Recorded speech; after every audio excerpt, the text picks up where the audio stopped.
ओबीजी का second part, ये हमारा फाइनल पार्ट होगा। इसमें सारे हाई यील्ड टॉपिक्स कवर करेंगे। एंड अगर आपको हमारे स्टडी ग्रुप के अंदर आना है तो सब कुछ फ्री है, वहाँ पर पीडीएफ भी अपलोडेड है। एंड जैसे जैसे वीडियोस बनाती रहती हूँ वहाँ पर अपलोड करती हूँ। And you can also contribute in daily revision over there. एंड उसके लिए आपको पोस्ट में जाना पड़ेगा। एंड वहाँ पर QR कोड है एंड लिंक भी वहीं पर दे रखा है। ठीक है, थैंक यू। और अब स्टार्ट करते हैं। तो देखो, हमारा जो पहला फ़ोटो है ये है हमारे पेल्विस के बारे में। तो हमारे डिफरेंट शेप्स के होते हैं। तो गायनेकॉइड जो है ना, देखो नहीं समझ आता, सही मैं बता रही हूँ। देखो हार्ट शेप वगैरह इतना नहीं समझ आता, तो what you have to do, inner brim को लो एंड उसको फॉलो थ्रू करो। अगर आपको थोड़ा सर्कल सर्कल सा लग रहा है ना, गोल गोल, तो that is your gynaecoid which is the most favourable one. फिर अगर आपको थोड़ा सा ऐसे पियर शेप में, हार्ट शेप पे बनता है, इसको असल में ऐसे नीचे डिपिन करके हमें मेज़र करना था। ठीक है, तो अब यहाँ पर भी हार्ट बना दोगे आप तो, लेकिन नीचे पॉइंटेड नहीं बनेगा ना। तो ये हो गया हमारा एंड्रॉयड। प्लेटीपॉइड, प्लेटिपस पैरी याद है आपको फिनिस एंड फर्ब्स में? तो वो ना चपटा सा होता था। तो ऐसे याद रखना है कि इसके ट्रांसवर्स डायमीटर जो है वो ज़्यादा होता है। प्लेटीपॉइड हो गया। एंथ्रोपॉइड के अंदर AP नाम में ही आ रहा है कि AP डायमीटर मेरा ज़्यादा है, ओवल बन गया। ठीक है, ऐसे हो गया। पॉइंटेड आगे का एंड सिर्फ हमारा एंड्रॉयड के अंदर है। और अगर हम पेल्विस की बात करें तो फीमेल में सब कुछ ज़्यादा होता है बस एक्सेप्ट OS से। ठीक है, हमारा जो ऑब्ट्यूरेटर फोरामेन होता है, S एक्रोइलियाक जॉइंट हो गया हमारा, एंड A फॉर एसिटाबुलम, ये सारा हमारा मेल के अंदर ज़्यादा मिलेगा। ठीक है, एंड रही बात सबप्यूबिक एंगल की, तो फीमेल के अंदर ब्रॉडर होगा, मेल के अंदर छोटा होगा। ठीक है, क्योंकि सब कुछ बाकी सब तो ज़्यादा ही होता है ना फीमेल में। तो अब हम बात करते हैं कैसी कैसी प्रेजेंटेशन हमें मिलेगी। तो एंड्रॉयड है, मतलब लड़कों के अंदर जो है उसके अंदर क्या होगा, हमारा ऑक्सीपिटो पोस्टीरियर मिलेगा। ठीक है, एंड परसिस्टेंट अगर हम बात करें तो एंथ्रोपॉइड का ना P को बहुत हाईलाइट रखो। तो हमारा OP तो इसमें भी मिलता है, लेकिन परसिस्टेंट OP इसके अंदर मिलेगा। साथ में फेस टू प्यूबिस प्रेजेंटेशन मिलेगी। एंथ्रोपॉइड मतलब एक्स्ट्रा एज ख़राब है। ठीक है, ये तो फिर भी चल गया। OP भी वैसे चलता नहीं है, बट हम फिर भी बोल दिया। लेकिन एंथ्रोपॉइड मतलब एकदम ही ख़राब। प्लेटीपॉइड का पॉइड भी ले लिया उसने, सब कर लिया। तो face to pubis and face presentation platypelloid के अंदर मिलेगी। ठीक है, ऐसे लर्न कर सकते हैं। नेक्स्ट है हमारा जो वैक्यूम वाला करते हैं ना हम, बच्चा जब नीचे की तरफ होता है, अगर मदर को फीटल डिस्ट्रेस है, वैसे हम ना इंस्ट्रूमेंट्स को प्रेफर करते हैं जो कि हम नेक्स्ट पढ़ेंगे, but we can also prefer this. But अगर बच्चा प्री टर्म डिलीवरी वगैरह कुछ कर रहे हैं हम through vagina, we will not prefer, because उसका जो स्केलेटल है इतना मेच्योर नहीं होगा। ठीक है, एंड उस ऑब्वियसली नीचे की तरफ होना चाहिए उसका। ब्रीच प्रेजेंटेशन वगैरह में नहीं करेंगे, तो सब छोटी छोटी बातें हैं। अब हमें कहाँ पर लगाना होता है, देगी डायमंड शेप मतलब एंटीरियर फॉन्टेनल, एंड छोटा सा ट्रायंगल वाला पोस्टीरियर फॉन्टेनल। पहले पोस्टीरियर बंद होगा, बाद में एंटीरियर बंद होगा। एंड हमें उसको 3 सेंटीमीटर पीछे लगाना होता है, उसकी बड़ी रिम को 3 सेंटीमीटर, उसका सेंटर पार्ट हो गया हमारा 3 सेंटीमीटर दूर। ओवरऑल बोला जाए तो 6 सेंटीमीटर का डिस्टेंस है इसके मेन सेंटर में एंड फ्रंट में। ठीक है, आगे चलते हैं। आगे वाला है हमारा इंस्ट्रूमेंटल डिलीवरी के पार्ट्स। तो देखो ये 3 हमें लर्न करने हैं। हम कैसे लर्न करेंगे, इसको ईजी बनाएंगे। पहली बात तो इसको ना ऊपर वाले सेगमेंट को और उसको कंपेयर करो। ठीक है, अब ऊपर वाला जो कर्व्ड सेगमेंट है उसका इक्विवेलेंट अगर नीचे का सेगमेंट मिल रहा है आपको, तो that is your outlet forcep. ठीक है, शॉर्ट फोर्सेप बोलेंगे। लॉन्ग फोर्सेप के 2 पार्ट होते हैं, कीलैंड एंड पाइपर। तो हमें कैसे, ऊपर वाला कर्व देखा कंपेयर टू दूसरा, तो वो हमें लग रहा है कि भाई नहीं, लॉन्ग फोर्सेप है, पीछे का बहुत लंबा है, और इसमें भी ऐसे ही लॉन्ग हो रहा है। तो ये लॉन्ग फोर्सेप हो गया, वो शॉर्ट फोर्सेप हो गया, इसको ही आउटलेट फोर्सेप बोलते हैं। अब इसका नाम होता है रिंगले। ठीक है, रिंगले नाम आपको याद रहेगा। हमें क्या बोलना है इसको, रिंगले। रिंगले क्यों बोलना है, तो आपको एक गाना याद है इसमें, तेरा घाटा, उसके अंदर वो क्या करता है लास्ट में, उससे ना रिंग को वापस से खींच लेता है। तो ट्रैक्शन का मतलब क्या है, रिंग को वापस से खींच लेना, ट्रैक्शन फोर्स के साथ खींच लेना, दैट इज़ योर रिंगले। ठीक है, की लैंड को भी आसान करते हैं। देखो एक लैंड है, आप वहाँ पे रोटेट कर सकते हैं, राइट। लैंड पे रोटेशन हो सकता है क्या, रिंग रोटेशन हो सकता है? नहीं, रिंग का ट्रैक्शन। देखो हमें गाना याद रखना है, तेरा घाटा वाला, जो फेमस हुआ था गजेंद्र वर्मा का। ठीक है, ऐसे के लैंड जो है रोटेशन ऑफ हेड हो गया। ठीक है, अब after coming of head in the breach delivery कैसे करेंगे, इसके अंदर ना स्पेस है। इनमें रिंगले तो छोटा है ना, रिंग तो ट्रैक्शन होगी, वो तो आप पहचान लेंगे। इसमें ना स्पेस है, इन दोनों को कंपेयर करें तो इसमें ब्रीच प्रेजेंटेशन का बॉडी पार्ट आ सकता है, ऐसे याद रखना है। ठीक है, नेक्स्ट चलते हैं। नेक्स्ट है हमारे डायमीटर्स। तो देखो लर्न कैसे करेंगे। जो पहला डायमीटर है ना, कहाँ पर है हमें ये देखना है। ये हमारा मेंटो है। ठीक है, ये मेंटो के पीछे चला गया, मतलब सब हो गया। सब मेंटोब्रेगमेटिक हो गया इसलिए। अब ऐसे ही हम सबसे पहले करते हैं फोर्थ वाला डायमीटर। फोर्थ वाला डायमीटर में ऑक्सीपुट ये था, वो थोड़ा नीचे चला गया तो ये हो गया सब ऑक्सीपुटोब्रेगमेटिक, ठीक है। ब्रेगमा वो वाला हिस्सा है इसलिए ब्रेगमेटिक बोल रहे हैं। अब ये दोनों हो गए। अब यहाँ पर ये बिल्कुल मेंटो पे है तो हमारा क्या हो जाएगा, मेंटो वर्टिकल एंड ये occipito frontal, frontal and occipito एक साथ अटैच है। वापस से रिपीट करेंगे, देखो क्या है हमारा नीचे की तरफ सब, इसमें भी सब ब्रेगमा वो है तो सब मेंटो ब्रेगमेटिक, suboccipitobregmatic, mentovertical and occipitofrontal, ये हो गए हमारे इजी बना दिए। अब क्या होता है, हमारी 4 कंडीशन हमें जो लर्न करनी है, एक होते हैं कंप्लीट फ्लेक्शन, एक डिफ्लेक्स्ड हेड, कंप्लीट एक्सटेंशन, डिफ्लेक्स्ड हेड, मतलब एक्सटेंशन पार्शियल एक्सटेंशन बोल दो। आप खुद को इमेजिन कीजिए, आप ना पूरा का पूरा कंप्लीटली फ्लेक्शन कीजिए, कुछ भी कंप्लीट करेंगे ना देन दिस सब will happen. What do you I mean by that कि सब का मतलब क्या होता है, तो सब वाला आएगा। तो अब आप उसकी पोजीशन देख लेना, देखो फ्लेक्शन के टाइम पे सब ऑक्सीपिटो आ जाएगा एंड कंप्लीट एक्सटेंशन के टाइम पे सब मेंटो आ जाएगा। तो कंप्लीट एक्सटेंशन, सब मेंटो ब्रेगमेटिक एंड सब ऑक्सीपिटो आ गया। बाकी जो है डिफ्लेक्स बोला तो हम नॉर्मल वाला डायमीटर दे देंगे, जैसे कि डिफ्लेक्स हेड है तो ऑक्सीपिटो फ्रंटल आ गया एंड मेंटो वर्टिकल। आपको ना खुद का हेड इमेजिन करना पड़ेगा, otherwise you will not be able to learn it. अब इसमें भी एक चीज़ है कि अगर हमारा मेंटो पोस्टीरियर है, ठीक है, मेंटो पोस्टीरियर मतलब मेंटो वर्टिकल, मेंटो वर्टिकल का मतलब क्या हुआ, हमारा 14 सेंटीमीटर होता है, पता है मेंटो वर्टिकल, ये वाला जो हमारा डिफ्लेक्स वाला है एक्सटेंशन में है ना, ये 14 सेंटीमीटर होगा, इसी को हम ब्रो प्रेजेंटेशन बोलते हैं। तो हमारी जो ब्रो प्रेजेंटेशन है, we can not do vaginal delivery. ऐसे ऑक्सीपिटो पोस्टीरियर, हम क्यों कंसर्न थे अबाउट ऑक्सीपिटो पोस्टीरियर, हमें क्यों पढ़ने की जरूरत थी, इसलिए क्योंकि we can not do the vaginal delivery, उसका डायमीटर इतना ज़्यादा हो जाता है, इसलिए ऑक्सीपिटो पोस्टीरियर के केस में brow presentation which is your mentovertical, we can not do vaginal delivery, ठीक है। हमें 2 OP एंड MV याद रखना है, OP MV, ऐसा नहीं लग रहा OPV वैक्सीन की बात कर रहे हैं तो वैसे ही है। नेक्स्ट चलता है, नेक्स्ट के अंदर है हमारे 2 डायग्राम, ये बहुत कंफ्यूजिंग है। देखो ये अल्ट्रासाउंड है ना, इसको सोनोसैल्पिंगोग्राफी बोलेंगे, इसमें नॉर्मल सेलाइन डालेंगे, जबकि ये HSG बेरियम वाले नहीं लग रहे हैं वैसे, तो इसमें यूरोग्राफिन का हम यूज़ करते हैं, इसको बोलते हैं हिस्टोसैल्पिंगोग्राफी, ठीक है। तो सोनो उसमें कंफ्यूज मत होना, वर्ड ढूंढ लेना आप, ठीक है। नेक्स्ट है हमारे ये पिपल्स एस्पिरेटर होता है जो कि एंडोमेट्रियल सैंपलिंग के लिए हम यूज़ करते हैं। नेक्स्ट हमारे बहुत सारे इंस्ट्रूमेंट्स हैं, ठीक है, इनको एक एक करके पढ़ते हैं। देखो इसके अंदर ना ये गोल गोल सा लग रहा है ना, तो इसमें एक कोड आ जाएगी आराम से, तो अम्बिलिकल कोड सीजर होगी। ये टेढ़ी वाली episiotomy you will learn, and episiotomy के बारे में आपने पढ़ भी लिया था अच्छे से ना, कि कौन कौन सा हमारा जाएगा, ये शायद पढ़ना है, विल सी। एम्ब्रियो सीजर के अंदर ना ये देखो ब्लंटेड सा है। अब एम्ब्रियो को कई बार काटना पड़ जाता है जब वो बेचारा डेड होता है, तो हम क्यों फालतू में LSCS करेंगे डेड फीटस के लिए, तो हम उसको अब्रप्टली काट के निकाल देते हैं, उसको कम्पैक्ट कर देते हैं, तो इसके लिए हम थोड़ा ब्लंट ही यूज़ करेंगे, ठीक है। एंड ये होते हैं हमारी मेडसन बैम सीजर जो कि नॉर्मल सीजर जैसी दिख रही है। नेक्स्ट है हमारे हम क्या करते हैं, अम्बिलिकल जो आर्टरी होती है ना, उसके हम बहुत सारे ये स्कैन्स लेते हैं। तो अल्ट्रासाउंड पे हमें ऐसा दिख रहा है, डॉपलर में हमें ऐसा दिखेगा, तो ये होते हैं सिस्टोलिक डायस्टोलिक, यहाँ पर नोट्स होते हैं, उसको बोलते हैं डायस्टोलिक नोट्स, जो कि अगर 11 to 13 वीक्स के अंदर आई तो वो हमें बताएगा कि अर्ली ऑनसेट प्री एक्लैम्पशिया हो सकता है, ठीक है। ये नॉर्मल है। अब एब्सेंट फ्लो, देखो 2 कंडीशन रन करनी है, या तो हमारा जो डायस्टोलिक है वो फ्लो एब्सेंट हो गया या फिर रिवर्स हो गया। एब्सेंट हुआ है तो मतलब IUGR बेबी है, 34 वीक में डिलीवरी कर दो। रिवर्स हुआ है तो मतलब डेथ होने वाली है भाई, तो हमें क्या करना है, 32 week is our cut off, ठीक है, एंड टर्मिनेशन ऑफ प्रेगनेंसी कर देंगे रिस्पेक्टिव। ये सब हम कवर कर चुके हैं, you can refer to that video and link में भी I will just attach it, ठीक है। ये सारा हो गया हमारा। अच्छा एक इसमें ना ये भी बता देती हूँ, इंक्रीज़ में ना हमारा एल्ब्यूमिन बढ़ता है, ग्लोबुलिन बढ़ता है, बहुत कन्फ्यूजन होती है। तो how I have learned is, globulin बच्चा जो है ग्लोबुलर मास की तरह होता है, तो ग्लोबुलिन बढ़ेगा तो इसलिए एल्ब्यूमिन कम हो जाएगा, ठीक है। ये भी हमने लर्न कर लिया अब, और I think so I have हाँ डन ऑल ऑफ दैट। ये एक एक्स्ट्रा पॉइंट लगा था तो इसलिए मैंने ये अटैच कर दिया, ठीक है। बताती हूँ इसमें क्या है, Zone 1 होता है हमारा, Zone 3 होता है। Zone 1 first in the line, मतलब हमारी जो पोर्टल वेन्स होती है ना, तो वहाँ पर होता है। तो पोर्टल ट्रायड जो हमारा होता है, वहाँ पर हमारी हिपैटिक आर्टरी भी होती है, एक होती है हमारी सेंट्रल वेन। सेंट्रल वेन के पास कोई आर्टरी नहीं होती, तो सबसे ज़्यादा ब्लड किसको मिलेगा, Zone 1 को सबसे पहले, मतलब हमारे जो प्रॉक्सिमली चीज़ें होते हैं उन्हीं को मिलता है, राइट।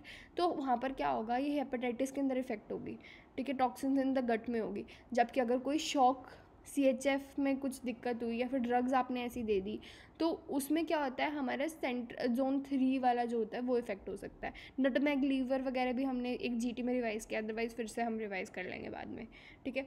तो शॉक है, CHF, उसमें ज़ोन 3 ज़्यादा प्रोन होता है, उसी के बेसिस पे हमारे वो बनते हैं, पैटर्न्स बनते हैं, ठीक है। नेक्स्ट पढ़ते हैं। नेक्स्ट है हमारा एपिसियोटोमी। हाँ, हमने पढ़ा था, अब पढ़ेंगे। एपिसियोटोमी की सीजर देख ली हमने, जो थोड़ी सी इंक्लाइन थी। तो हमारे एपिसियोटोमी में क्या होता है, उसके 4 ग्रेड्स होंगे। पहले स्किन को काटो, स्किन प्लस मसल को काटो। स्किन प्लस मसल में ABC में डिवाइड कर दिया कि हमें स्फिंक्टर्स काटने हैं।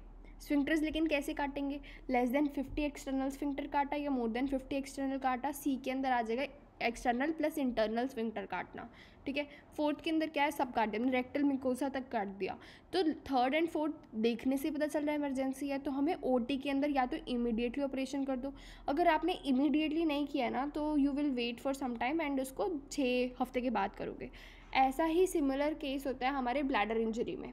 If you have not done anything, you have to wait for 6 weeks, and 6 weeks से ऊपर हो जाएंगे तो फाइब्रोसिस हो जाता है। रही बात नेज़ल फ्रैक्चर की, नेज़ल फ्रैक्चर में you will wait for 1 week for the oedema to subside, लेकिन 1 वीक के बाद करोगे तो फिर उसमें तो बोन बन जाती है, तो उसमें इसलिए कट ऑफ हमारा क्राइटेरिया 1 वीक रहता है।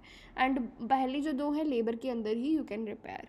अच्छा, रिपेयर की सीक्वेंस क्या होती है, तो identify the apex and then तुम अंदर से शुरू करो, म्यूकोजा को अप्रॉक्सीमेट करो, मसल को करो, देन उसके बाद स्फिंक्टर को करो, एंड देन स्किन को, सॉरी स्फिंक्टर नहीं, फिर उसके बाद हम क्या करेंगे, स्किन को कर देंगे। तो mucosa, muscle and then skin, अंदर से बाहर की तरफ से रिपेयर कर रहे हो आप, ठीक है।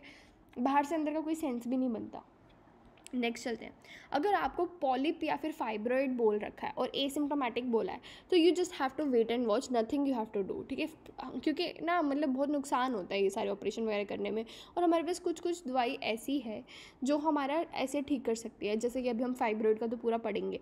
एंड पॉलिप हमें कैसे प्रेजेंट होगा, इंटरमेंस्ट्रुअल स्पॉट्स की तरह, ठीक है। डिस्मेनोरिया वगैरह बहुत किस्सों में मिल सकता है। एक और ख़ास बात बताती हूँ, एडिनोमायोसिस एंडोमेट्रायोसिस जो है, those are directly link with हमारा एस्ट्रोजन, राइट। एस्ट्रोजन से होता है डिराइव्ड। तो क्या होगा, एस्ट्रोजन वगैरह हमारा पूरे साइक्लिक में बढ़ेगा, तो फिर जब सिक्रीशन होता है तो वो भी शेड ऑफ की तरह तैयार होके टूटने के लिए तैयार होता है, तो इसलिए वो डिसमेनोरिया सेकेंडरी वाला बहुत ज़्यादा कर देता है, ठीक है। फाइब्रॉइड की बात करते हैं। फाइब्रॉइड जो है उसमें हमारे पास 2 कैटेगरी हैं ड्रग्स की, जो एक तो होती है जो उसका साइज़ कम करेगी, और दूसरी होती है जो कि ब्लीडिंग जो है वो कम कर सकती है। And radiologically also we can go for the last step, reducing in the size में हम क्या करेंगे, हम सबसे ऊपर वाले लेवल पे की बातें करते हैं। GnRH अगोनिस्ट दो या एंटागोनिस्ट दो, इररिस्पेक्टिव, दोनों के दोनों साइज़ को कम करेंगे।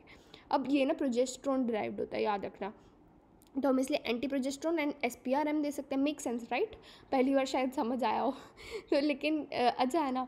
तो एंटी प्रोजेस्टेरोन दे सकते हैं, SPRM दे सकते हैं। GnRH एगोनिस्ट के अंदर आएगा गोसेलिन एंड ल्यूप्रोलाइड, एंड एंटागोनिस्ट होता है हमारे लैक्सिन। तो एंटागोनिस्ट में ना आपने कहा उसको रिलैक्स करने को। मिफेप्रिस्टोन एंटी प्रोजेस्टेरोन होता है, RU वाला भी हमारा एंटी प्रोजेस्टेरोन होता है। SPRM होता है हमारा यूलिप्रिस्टल, ये हमारी इमरजेंसी कॉन्ट्रासेप्टिव है 30 वाली, जो कि 5 दिनों में दे सकते हैं, ये भी हमने रिवाइज कर लिया है साथ में, ठीक है। हमें प्रोजेस्टेरोन को मारना है। अब ब्लीडिंग कैसे कम कर सकते हो, that is your normal treatment, that is your COCPs, डेम्पा दे दो, LNG डिवाइस दे दो, जो भी आप कॉन्ट्रासेप्टिव्स यूज़ करते हो नॉर्मली उसको दे दो। ये अलग ड्रग्स है, these are not the contraceptives which you use usually. Radiologically you can ablate the uterine artery so that उसकी सप्लाई हो जाए ख़त्म, एंड वो बढ़े ना। जैसे कैंसर सेल्स को भी तो हम ऐसे ही मैकेनिज्म से ख़त्म करना चाहते हैं ना, तो ये कर सकते। But if the person want to conceive later in the future, you can not try this, ठीक है। एंड वो बड़ा होता है साइज़ में वगैरह, वो सब आप देख के पहचान लेंगे। एंड MR फोकस सर्जरी भी आने लग गई है, जो दूरबीन का ऑपरेशन कहते हैं इसको ना, तो ये भी अच्छा है ऑप्शन, अगर छोटा है साइज़ में तो ही हम कर सकते हैं, ठीक है। वापस से रिवाइज कर लेते हैं। GnRH लेवल को प्रोजेस्टेरोन या SPRM को करो, एंड लो ब्लीडिंग COCPs वगैरह हो गया। बैक्टीरियल वेजाइनोसिस में होता है हमारा गार्डेनेला, जो कि लो लैक्टोबेसिलाई के कारण होता है। ये हमारा गार्डेनेला कमेंसल ही है, लेकिन लैक्टोबेसिलाई चला गया तो फिर ये ज़्यादा प्रोलिफरेट कर जाता है। ये हमारे 2 क्राइटेरिया के अंदर आएगा, नंजेंट या फिर एमसेल को लर्न कर लेते हैं, ईजी भी है। विफ टेस्ट पॉजिटिव होगा, pH 5.5 से ज़्यादा होगा। कम किस में होता है, हमारे होता है कैंडिडा के अंदर। विफ टेस्ट पॉजिटिव हो गया, क्लू सेल्स होंगे मोर देन 20%, ठीक है। क्लू सेल्स क्या होता है, एपिथेलियल सेल्स के ऊपर चिपका हुआ, ये बस यही होता है और कुछ नहीं होता, ठीक है। And metronidazole as a treatment use कर सकते हैं। एंड अगर ट्राइकोमोनास वाली आंटी जो है हमारी, उसने किया है, मतलब उसके पास 2 पैड सक्कर्स होंगे एंड ऑल्सो उसके पास 5 फ्लैजेला होंगे, तो हमें पार्टनर को भी ट्रीट करना है। एंड ग्रीन डिस्चार्ज वगैरह, फाउल स्मेलिंग उसमें भी होगा, विफ पॉजिटिव उसमें भी होगा, ठीक है। बस देयर आर फ्यू वर्ड्स जो हमें अलग कर देता है, जैसे कैंडिडा के अंदर सूडो हाइफे बोल देंगे, ठीक है। नेक्स्ट चलते हैं। नेक्स्ट में है हमारे जो OCPs है ना, पहले जनरल पढ़ लेते हैं HRT एंड OCP के बारे में, फिर हम स्पेशल केसेस पढ़ेंगे, ठीक है।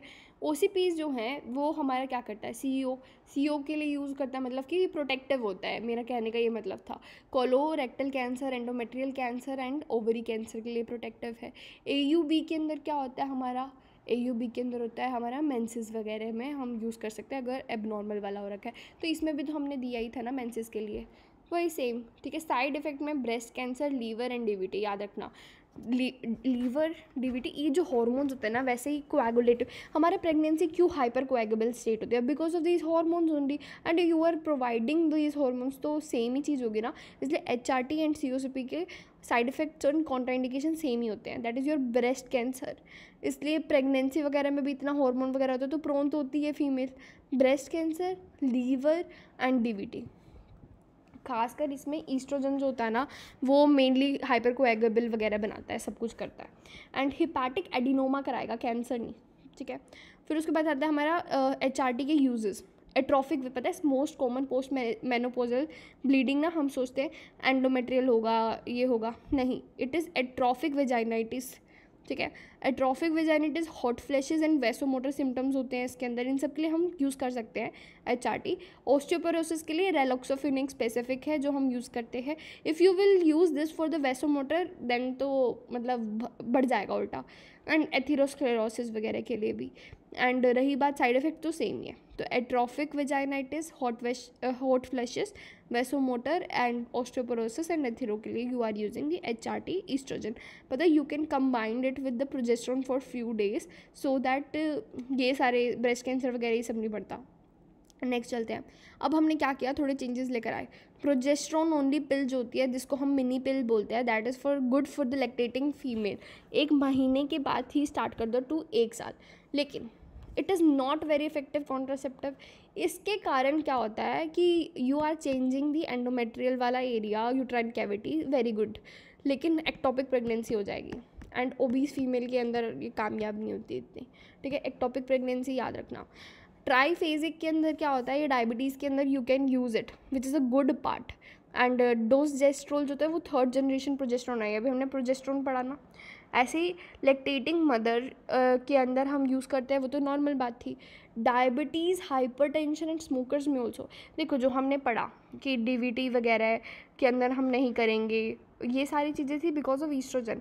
You are giving a 3rd generation का progesterone which is a good thing, so you can give it in the diabetics, hypertensive and smokers अगर कुछ भी दिक्कत है। लेकिन साइड इफेक्ट क्या है, abnormal uterine bleeding, so we are using COCPs for it, and इसका साइड इफेक्ट ही ये है। तो ऐसे करके आप थोड़ा लिंक करके याद कर सकते हो। वापस से रिवाइज करते हैं। एबनॉर्मल यूट्राइन ब्लीडिंग CO के लिए प्रोटेक्टिव है हमारे combined OCP pills, and liver, DVT and breast cancer के लिए it is not good. HRT भी एट्रोफिक वॉइसोमोटर वगैरह के लिए यूज़ करोगे, you will be able to it.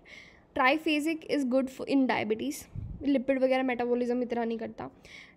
Progesterone only you will give for the lactating mothers from 1 month to 1 year, but ectopic pregnancy is the side effect. Dosagestrol is the 3rd generation progesterone, तो वो lactating mother में दे सकते हो, no doubt in that. अगर diabetic, hypertensive and smoker है तो also you can give it. Next चलते हैं। नेक्स्ट है हमारा यूट्राइन प्रोलैप्स। यूट्राइन प्रोलैप्स में आएगा नल्ली पैरस। नल्ली पैरस के अंदर है एब्डोमिनल स्लिंग। एब्डोमिनल स्लिंग में है शिरोधकर एंड खन्ना या फिर सर्वाइकोपेक्सी, ठीक है। एब्डोमिनल स्लिंग देंगे हम। देखो नली पैरस है, पहली बात तो ना प्रोलैप्स के अंदर हाँ स्लिंग देते हैं हम, शिरोधकर या फिर खन्ना जो है या सर्वाइकोपेक्सी कर देंगे। लेस देन 40 ईयर्स है तो उसको प्रेग्नेंट होना है, तो हम उसको फादर देंगे जो कि एक, ये मैनचेस्टर होता है, जो कि एक मैन है, उसका नाम है शिरोधकर अंकल, ठीक है। तो जो लेस देन 40 ईयर है उसके पास ऑलरेडी एक मतलब फादर है, मैन है, जिसको वो फादर बनाना चाहती है, और उस मैन का नाम क्या है, Shirodkar uncle. More than 40 years है तो हिस्टेक्टमी कर दो, लेकिन अगर मोर देन 60 है you can not do hysterectomy, कुछ नहीं छेड़ते हम उनके अंदर, तो हम लेफोर्ड एंड कॉल्पोक्लिसिस कर देंगे, उसको सील देते हैं बेसिकली ना। पोस्ट नेटल प्रेग्नेंट फीमेल के अंदर रिंग पेसरी होगा, अप टू 16 वीक्स होगा, एब्डोमिनल स्लिंग हो गया। नेक्स्ट चलते हैं एंडोमेट्रियल कैंसर के अंदर। एंडोमेट्रियल कैंसर में फर्स्ट इन्वेस्टिगेशन होगा बायोप्सी, बेस्ट इन्वेस्टिगेशन होगा hysteroscopy plus biopsy. Gold standard होता है जो कि डायग्नोसिस के लिए हमारा fractional curettage, gold standard for staging होता है हमारा सर्जरी, ठीक है। फर्स्ट इन्वेस्टिगेशन होगा हमारा स्क्रीनिंग जो कि बायोप्सी करते हैं। बेस्ट इन्वेस्टिगेशन होगा hysteroscopy, and gold standard for diagnosis होता है हमारा क्यूरेटाज। क्यूरेटाज के अंदर हमें क्या होता है कि हमें अंदर क्या और भी ज़्यादा सेल्स वगैरह मिल जाते हैं, तो यू कैन एक्चुअली फ्रैक्शनली मतलब you can see it HP वगैरह करा के, एंड अगर स्टेजिंग के लिए सर्जरी हो जाएगा। नेक्स्ट चलते हैं, बायोप्सी में तो सिर्फ ऊपर ऊपर के सेल ले रहे हो ना, अंदर तक के तो नहीं ले रहे थे ना, इसलिए। ओवेरियन रिजर्व अगर आपको डे 2 से 5 में चेक करना है तो you can do oestradiol, FSH, follicular count, but any day के लिए AMH is good. After vasectomy recheck twice at 12 and 16 weeks, that is your under 3 months, ठीक है। फॉर नो स्पर्मेटोजोआ, मतलब कि समझ जाना सक्सेसफुल है। 3 महीने के लिए कुछ और कॉन्ट्रासेप्टिव्स यूज़ करने पड़ेंगे, एंड 12 and 16 हफ्ते पे चेक करो, ठीक है। नेक्स्ट FSH जो होता है ना वो हमारा हेल्प करता है इन डिफ्रेंशिएटिंग द टेस्टिकुलर या फिर ऑब्स्ट्रक्टिव कॉज ऑफ इनफर्टिलिटी। वो मेक सेंस राइट, अगर टेस्टिकुलर कॉज होगा तो फिर हमारा FSH बड़ा हुआ मिलेगा, ऑब्स्ट्रक्टिव होगा तो एवरीथिंग विल बी नॉर्मल, ठीक है। वॉल्यूम 1.5 याद रख लो। मॉर्फोलॉजी में 4% इंपॉर्टेंट है। अगर किसी की मॉर्फोलॉजी ख़राब है स्पर्म की ना, मॉर्फोलॉजी इन मोटिलिटी, तो इक्सी यू कैन डू, मतलब तुम ना क्या कर रहे हो, उसको लिटरली पकड़ के इंसर्ट कर रहे हो साइटोप्लाज्म के अंदर, क्योंकि वो बेचारा खुद जा ही नहीं पाएगा। इसलिए प्रोग्रेसिव मोटिलिटी जो होती है तो उसके लिए भी you can do ICSI, and अगर लेस होगी 30% से तो उसको एस्थेनोस्पर्मिया बोलेंगे। नेक्स्ट चलते हैं, मिथाइलिन ब्लू के अंदर आता है insert into the bladder should not leak. तो इसमें हम ना 3 कॉटन स्वैब्स रखेंगे। कहाँ कहाँ पे रखेंगे, हम यूरेटर के पास रख देंगे, वेजाइना जो यूरेटर के लेवल पे, फिर ब्लैडर के पीछे वाले पे लेवल पे, और यूरेथ्रा के पीछे लेवल पे।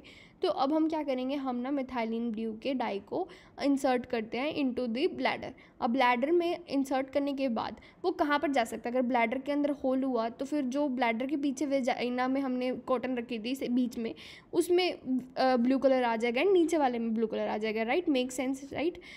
तो अगर मान लो यूरेटर के लेवल पे ही प्रॉब्लम है तो हमारा सबसे ऊपर वाला स्वैब जो है वो गीला हो जाएगा, वो ब्लू नहीं होगा। लेकिन ब्लू क्यों नहीं होगा, कोई भी स्वैब ब्लू नहीं होगा अगर सिर्फ यूरेटर के अंदर दिक्कत है। खुद इमेजिन करो ना कि अगर हमारा यूरेटर जो है वही लीक कर रहा है था, हमें नहीं पता कहाँ से लीक हो रहा था, तो वो सिर्फ यूरिन का कलर का था, दैट इज़ योर ट्रांसपेरेंट सा बन जाएगा, ठीक है, वो गीला हो गया और नीचे वाले भी सारे गीले हो गए। लेकिन यूरेटर में कोई दिक्कत नहीं है, तो आपको मान लो ब्लैडर में दिक्कत है, तो ब्लैडर के पीछे वाला चला जाएगा, मिडल वाला स्वैब जो है वो कौन सा कलर करेगा, वो करेगा हमारा ब्लू कलर, ठीक है। तो हमें ना एक्चुअली पता लगाना था कि कहाँ वाले लेवल पे दिक्कत है, अदरवाइज़ तो हम सिंपल भी रख देते, अगर लीकेज थी तो हमें यूरिन तो दिख ही जाता ना, बट हमें पता चल गया इससे कि ब्लैडर के लेवल पे दिक्कत है मिथाइलिन ब्लू से। अगर हमारे नीचे वाला होगा तो सिर्फ नीचे वाला जो है उसके अंदर ब्लू कलर आ जाएगा, क्योंकि वो मतलब ब्लैडर के बाद है, ठीक है। इसी को नाम दे दिया हमने ureterovaginal, vesicovaginal and urethrovaginal. Complicated कहते हैं जब वो मोर देन 3 सेंटीमीटर होता है। नेक्स्ट चलते हैं PCOS के अंदर क्या है, हमारा रोटेंडम क्राइटेरिया लेते हैं जो कि 2 से 3 में होता है। एमेनोरिया या फिर डिलेड साइकिल्स, हिर्सुटिज्म या फिर एक्ने जो है क्लिनिकली या फिर biochemically you can find out. Ultrasound पे मोर देन 10 ml होगा या फिर 10 mm फॉलिकल होंगे, 12 इन काउंट होंगे। आजकल के क्राइटेरिया के अकॉर्डिंग 20 फॉलिकल भी बोलते हैं, but you should remember that necklace pattern मिल रहा है, दैट डजंट डिफाइन एनीथिंग, ठीक है। You have to see the size, count the follicle और मेजर द वॉल्यूम, ठीक है। और नेक्स्ट चलते हैं, अदर चेंजेस क्या क्या मिलते हैं। अदर चेंजेस में हमारा मिलेगा LH इंक्रीज़ होगा, FSH सेम होगा, ठीक है, हमें ये लर्न करना है। तो PCOS के अंदर LH ही चेंज होता है। हमारा जो सेक्स बाइंडिंग ह्यूमन ग्लोबुलिन है तो वो हमारा लो हो जाएगा, E1 बढ़ जाएगा, E2 नॉर्मल होता है हमारा जो मतलब नॉर्मली फीमेल के अंदर असल में E2 ही मिलता है, ठीक है, क्योंकि वो most functional and natural form है, बट E1 बढ़ जाएगा इसके अंदर, एंड टेस्टोस्टेरोन तो बढ़ ही जाएंगे। तो वो हमने बोला है ना हिर्सुटिज्म वगैरह, तो उससे यू कैन रिमेंबर एंड्रोजन से रिलेटेड। बट एक LH जो बढ़ता है वो याद रखना है. I don't have any trick for it, मैंने ऐसे सोचा भी नहीं, बट इंपॉर्टेंट है. अगर आपको पता है तो प्लीज़ बताना. नेक्स्ट चलते हैं. इंटरमीडिएट थिकेस्ट लेयर होती है, उसी को बोलते हैं living ligature of uterus, because वो इतनी मतलब वो उसमें क्या प्रॉपर्टी होती है, वो स्ट्रोमा होता है. हमारा मैसिव ब्लड लॉस से बढ़ा देते हैं वो ना. जैसे कंस्ट्रिक्ट होगी तो हमारी बहुत सारी ब्लड वेसल जिसके अंदर सस्पेंडेड होते हैं वो कंस्ट्रिक्ट हो जाती है. एंड PPH के टाइम पे कम ब्लड लॉस होता है, अदरवाइज तो वो सीधा शॉक में चले जाए ना, कितना सारा ब्लड लॉस हो जाएगा. फिर आता है हमारा डेली फीटल मूवमेंट. अलर्ट रहो अगर 10 से कम होता है इन 12 आवर्स. नॉर्मली क्या होता है, हमारा 3 रहना चाहिए 1 घंटे के अंदर, ऐसा कुछ क्राइटेरिया होता है. तो हमें क्या लर्न करना है कि 10 इन 10 आवर्स. हम फीटल मूवमेंट करते नहीं है, हमने मॉडिफाइड के अंदर भी पढ़ा था, 3 पढ़ा था, मतलब 3 मोर देन 3. इसलिए हमने क्या किया, फिर उस हर एक उसको घंटे को मल्टीप्लाई किया. मतलब बहुत कॉम्प्लिकेटेड है, बस 10 इन 12 आवर्स लर्न कर लो. नेक्स्ट है हमारा लोकिया. लोकिया में आएगा रूब्रा, सिरोसा, एल्बा. पहले वो लाल हुआ, फिर वो सिरोसा वाला कलर हुआ, लास्ट में जाके वाइट. वाइट का मतलब क्या है, ल्यूकोरिया, जो कि नॉर्मली होता है फीमेल के अंदर फिजियोलॉजिकल. तो इसलिए rubra, serosa and then normal alba. ठीक है, सिरोसा नहीं होता, एल्बा होता है नॉर्मली. ठीक है. एंड NTD जो होता है उसकी हाफ लाइफ होती है 21 दिन. हाफ को उल्टा कर दो ना, हो गया आपका लर्न. फिर MRKH के अंदर क्या होता है कि ओवरीज प्रेजेंट होती है, not in AIS. MRKH is the one जिसके अंदर the female can produce, ovary में से आप oocytes निकाल लो तो. ठीक है. Acute fatty liver of pregnancy में hypoglycaemia is the characteristic feature. Oestrogen का कोई रोल नहीं होता in pubarche. Pubarche because of androgen होता है. ईस्ट्रोजन तो हमारे ब्रेस्ट डेवलपमेंट होती है, इसलिए AIS के अंदर हमें मिलता है. ठीक है. एंड जैसा कि मैंने पहले बोला कि please like, share and subscribe. And we have one study group Telegram के अंदर, you can see from the QR code post के अंदर जाकर. एंड PDF स्टडी मटेरियल सब कुछ हम वहाँ पे करते हैं. And let's just support each other over there, that is the main prime aim. सब कुछ फ्री है मेरे इस चैनल के ऊपर ना. एंड ये हमारा लिंक है. Thank you so much.